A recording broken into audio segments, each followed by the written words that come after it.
স্বামীদের সব থেকে বড় মিথ্যা কি জানো? যে আমার যা কিছু সবই তোমার, এই বাড়ি গাড়ি ব্যাংক ব্যালেন্স এই সবই তো তোমার, তোমাকে চাকরি করার কি দরকার? কিন্তু ভাবো বন্ধুরা, যদি তুমি একবারও সেই পয়সা থেকে কিছু খরচ করো বা তোমার বাবা মাকে দাও, তাহলে তখনই কিন্তু তোমাকে কৈফিয়ত দিতে হবে তুমি সেই টাকাটা কোথায় খরচা করেছো। অথচ তোমার স্বামী যখন সেই টাকাটা তার পরিবারকে দেয়, তখন যদি তুমি জিজ্ঞেস করো, তখন কি উত্তর আসবে? যে আমার টাকা আমি দিয়েছি, তোমাকে কৈফিয়ত দেবো কেন?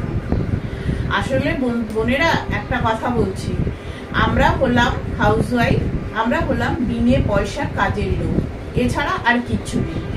তাই বোনেরা তোমাদের বলছি যে তোমরা নিজেরা রোজগার করো, আর নিজেদের রোজগার করা পয়সা নিজের ব্যাংক অ্যাকাউন্টে রাখো, যাতে সেই পয়সা তুমি কাউকে দিলে বা ইচ্ছা মতো খরচ করলে কাউকে কোনো কৈফিয়ত দিতে হবে না।